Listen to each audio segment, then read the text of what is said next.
El Baúl de Pesqueira. Un espacio que enriquece diversos acontecimientos históricos a través de la sonoridad de la radio. Esta es una producción del Departamento de Historia y Antropología en coordinación con Radio Universidad. El Baúl de Pesqueira. Enriqueciendo la historia sonora. Sean bienvenidos una vez más a su programa El Baúl de Pesqueira. Agradecemos a la Radio Universidad 107.5 FM por el espacio. El día de hoy les acompaña Alfonso Duarte Tobar y les recordamos que este programa es una producción del Departamento de Historia y Antropología de la Universidad de Sonora. Los invito a seguirnos en nuestras redes sociales como El Baúl de Pesqueira en Facebook, Instagram, YouTube, TikTok y Spotify. Este episodio tiene como temática Historia Urbana. Para ello estaremos conversando con Leonor Reyes. Bienvenidos y bienvenidas a otro episodio más del Baúl de Pesqueira. El tema de este programa es Historia Urbana. Para ello, el día de hoy estaremos conversando con la doctora Leonor Reyes. Leonor Reyes Pavón es maestra y doctora en Historia por el Colegio de Michoacán.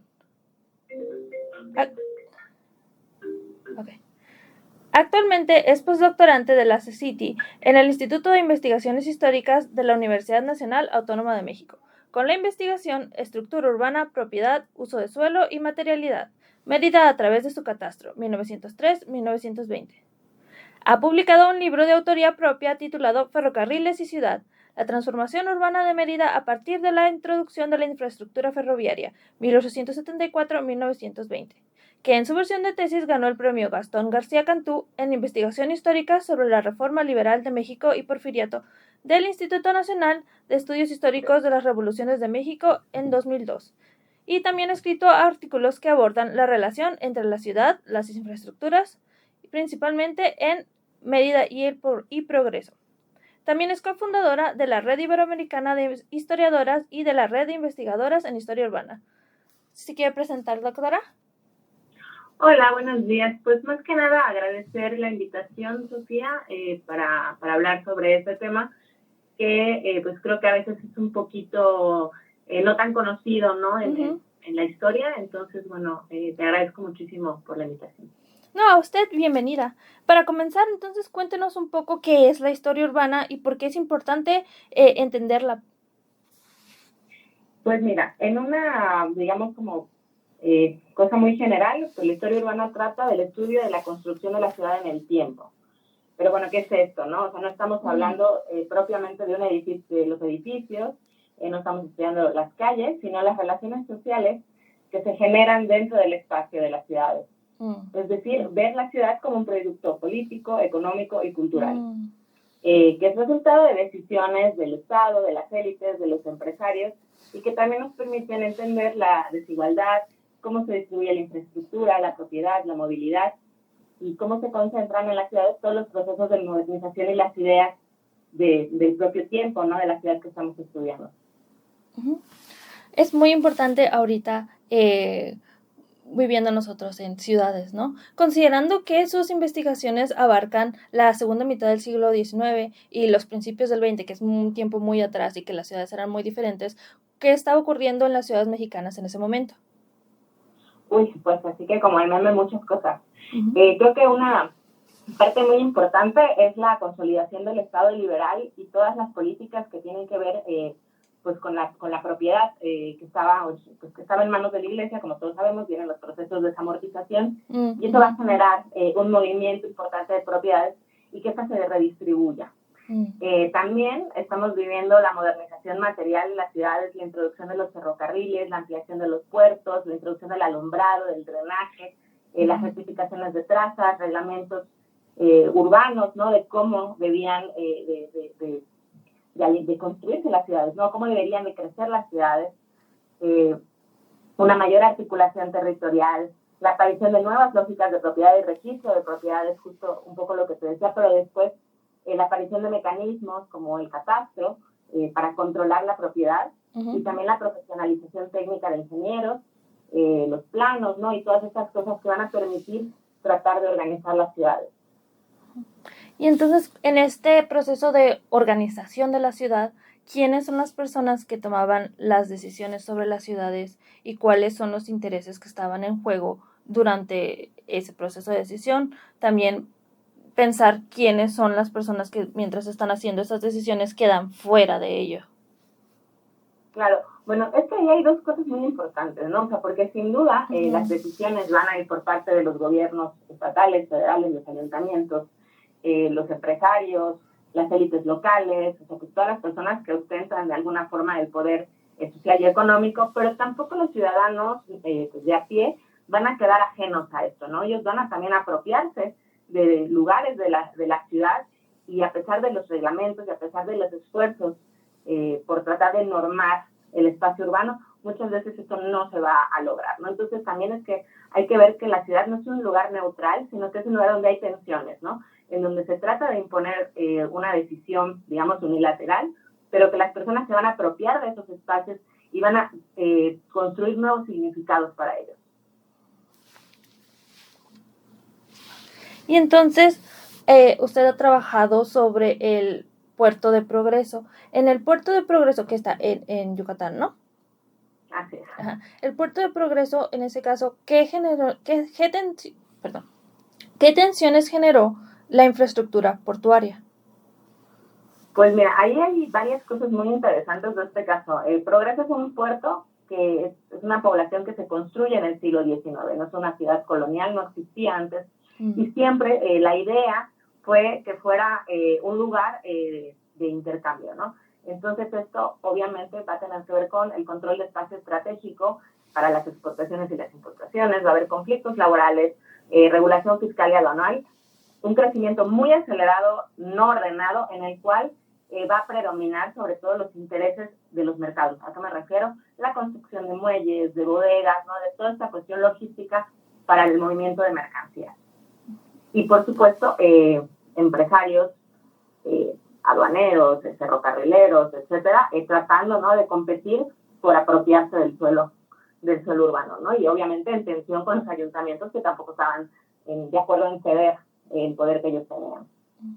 ¿Cambia mucho el hecho de que fuera un puerto versus una ciudad, pues, adentro, o sea, a tierra?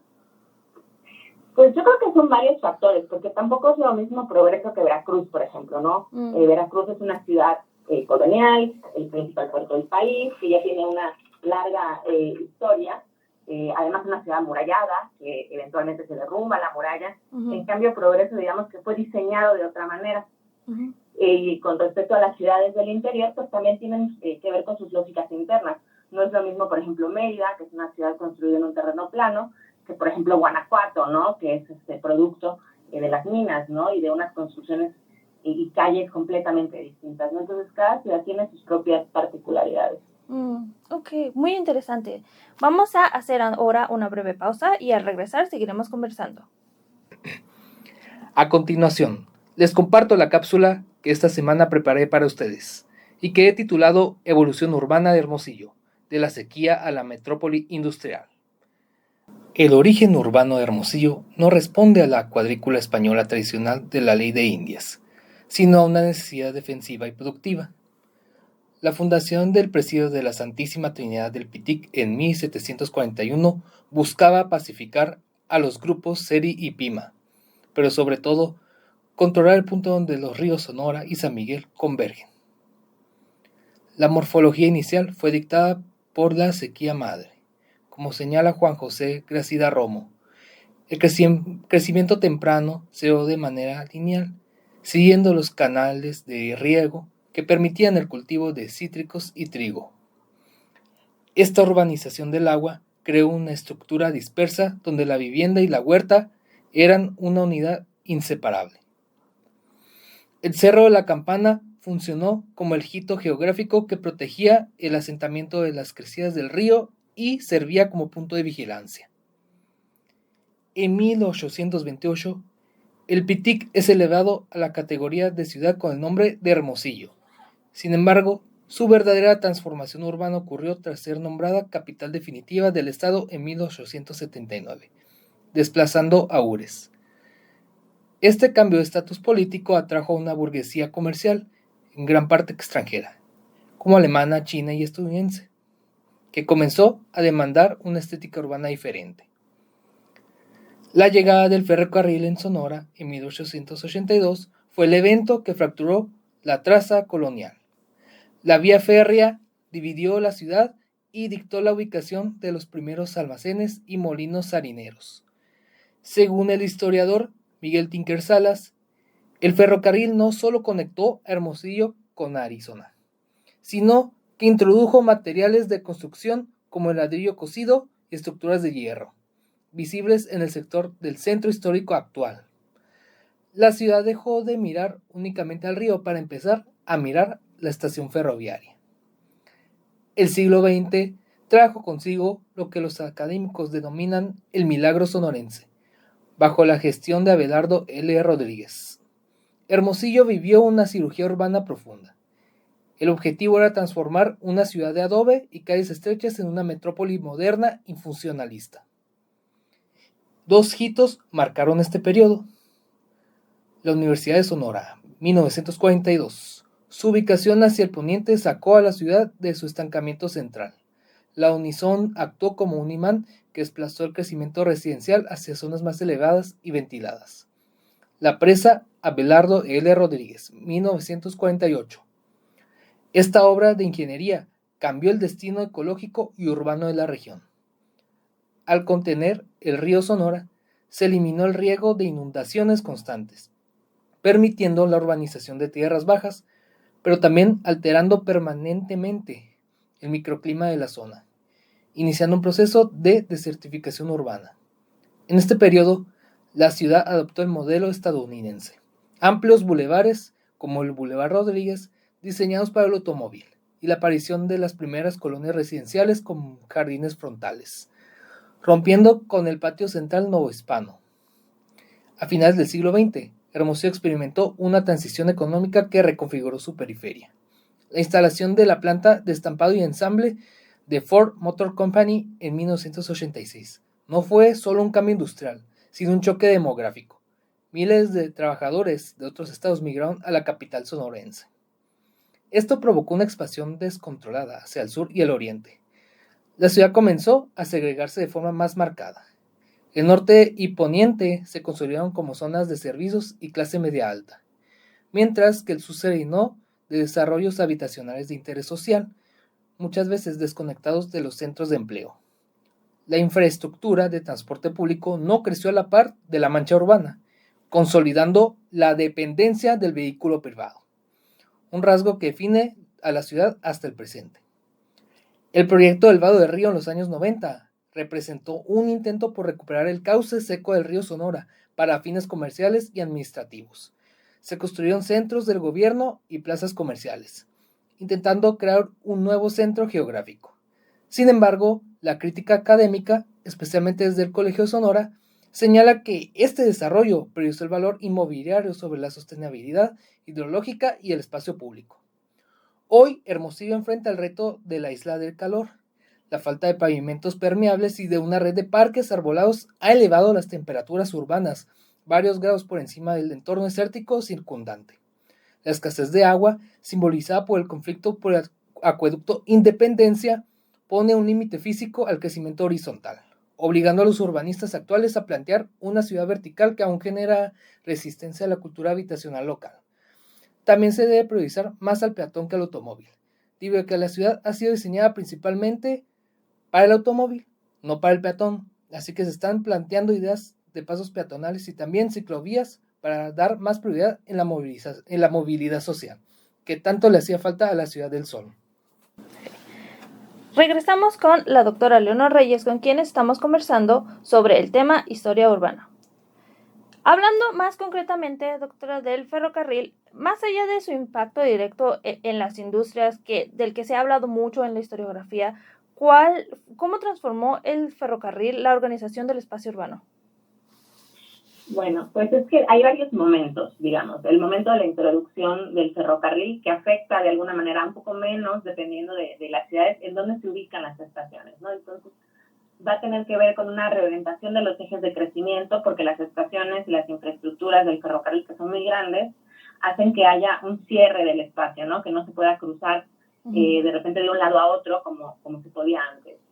También van a surgir nuevos barrios alrededor de las estaciones, va a incrementar el valor del suelo, van a aparecer zonas industriales alrededor de estas estaciones, en donde en algunos casos, como por ejemplo en mi libro, hay un barrio que se llama Mejorada en Mérida, y ahí era un lugar habitacional y que se fue convirtiendo en comercial a partir de la llegada del ferrocarril, cambios de en la movilidad, en los tiempos urbanos, y van a hacer varias cosas, ¿no? Y van a haber nuevas centralidades. La estación va a ser un lugar muy importante en las ciudades y un espacio que antes no existía, ¿no? Eso es una nueva creación que va a cambiar muchas cosas también.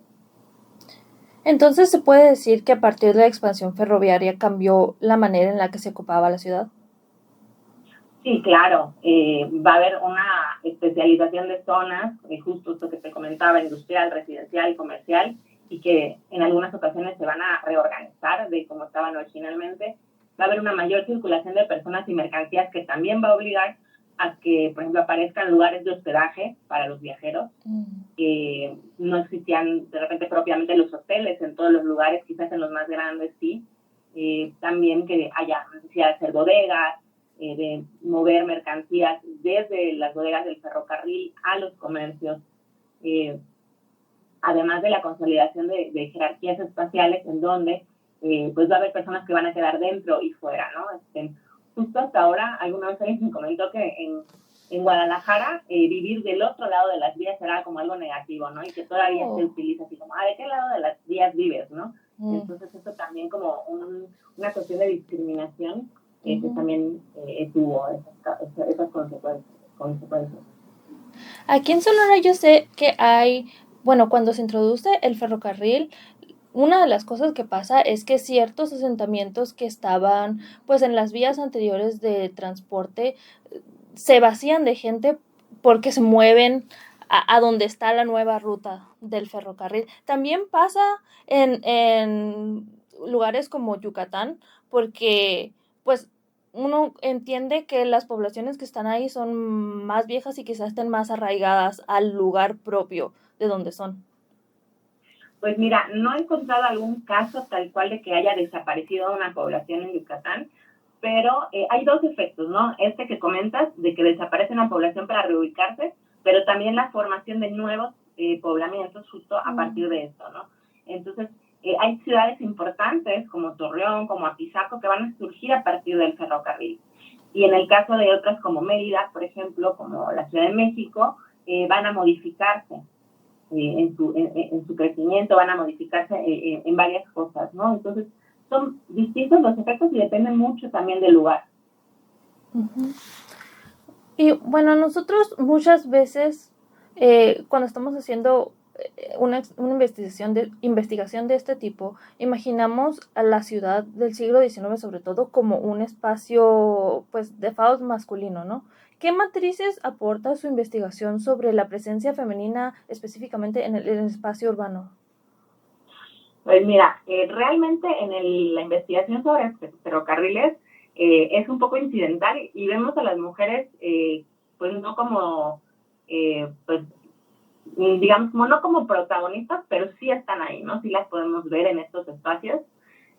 Ahora en la investigación que estoy realizando sobre el catastro, eso es muy interesante porque me he encontrado muchas mujeres propietarias, ¿no? Y al final de cuentas, pues al ser propietarias, pues tienes una injerencia en el espacio urbano, ¿no? En lo que haces con tu terreno, con tu casa, ¿no? Para qué la destinas.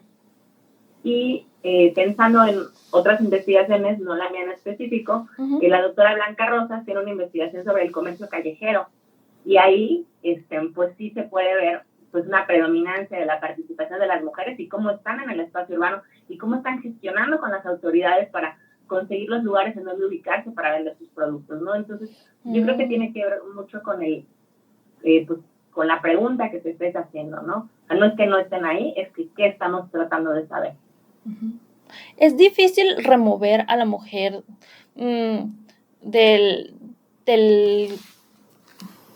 como del área doméstica para encontrarla en las ciudades, o es algo que cuando tú estás viendo las fuentes aparece?